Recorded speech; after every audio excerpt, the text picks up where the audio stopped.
Today we're going to talk about role-playing.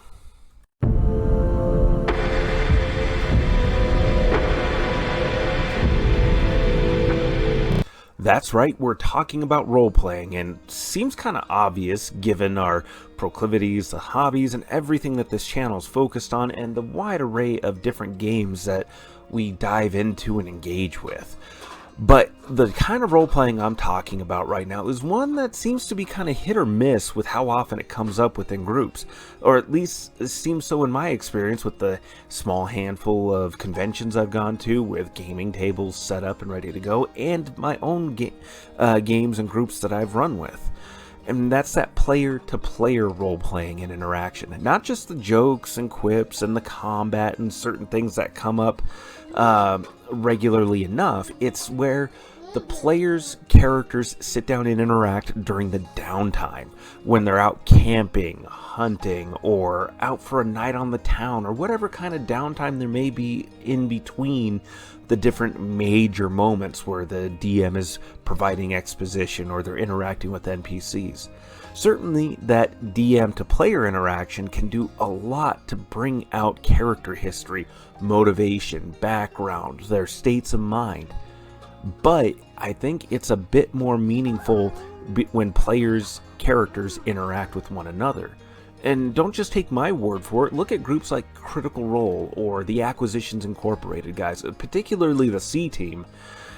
When the players are interacting with one another, it really does a lot to flesh out the characters more, and it cements a bond between them beyond just the combative. There's an emotional, intellectual, and shared history that just kind of comes out there.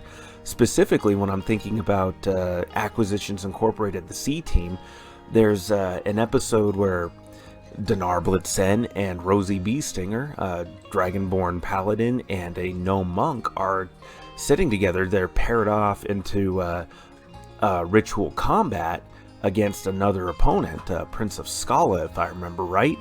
And they just talk about, why Dinar believes, what he thinks about what the afterlife is like, and they go through this his family's ritual prayers for this kind of combat, and it's just this really cool moment that tells you a lot about these characters and their histories.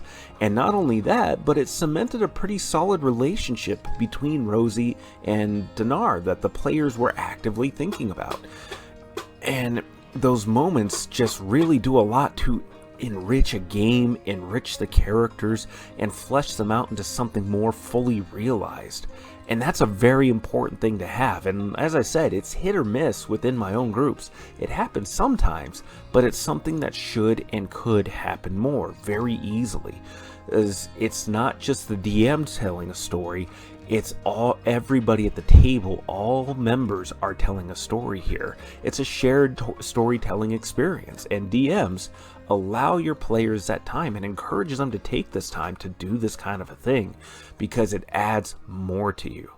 And think about how much more meaningful and impactful those moments are where a player's character dies.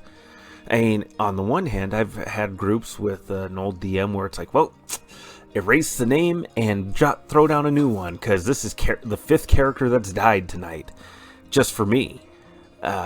Just where it was a mass combat kind of a thing, and on the one hand that just kind of shows how brutal the attrition can be for combat heavy focused kind of military style games can be, but on the other hand, that's definitely makes the characters small and insignificant, where you can really give them an emotional impact where maybe not everybody's crying at the table, but certainly everybody's like, oh no, Gimrelson died, god damn it, shitty die rolls. Or if it's a moment where they're sacrificing themselves, buying everybody else time to escape, being that last man standing on the bridge, single-handedly holding back the onslaught, the tides that are rolling forwards and washing over them.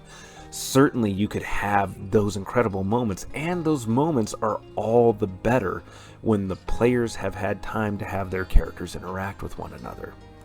But these are just one man's thoughts regarding all of this. Certainly I I'm not the only one that has come up with this. I'm certainly not the only person that's noted this, but it's something that should be pointed out time and again, just to remind those of you who are new to the hobby or may have just kind of gotten lost in the sauce with other things going on. But we're going to go ahead and call it there, and for next Saturday, I'm going to be resuming the Pathfinder Character Build Guide. I want you to go on down to the comments down below and vote on which class you'd like to see me cover next. I won't be redoing any classes that I've covered so far, but we have plenty more to go over. There's paladins, rogues, mages, rangers, and so many other character classes, cavaliers, gunslingers. Shoot, more and more to go on and on with. So go on down to the comments, make your opinions heard, make your vote count, and let me know which class you'd like to see me cover next. The class that has the most votes will of course be what I cover next. And if by Saturday I have no votes, well then I will go ahead and just pick something out of the hat. But with that said, I've been your host, Jordan, your master of lore and storyteller extraordinaire. Thank you all so very much for your time. You have yourselves a good night. Oh, and like and subscribe and let me know your thoughts down below. Have a good night.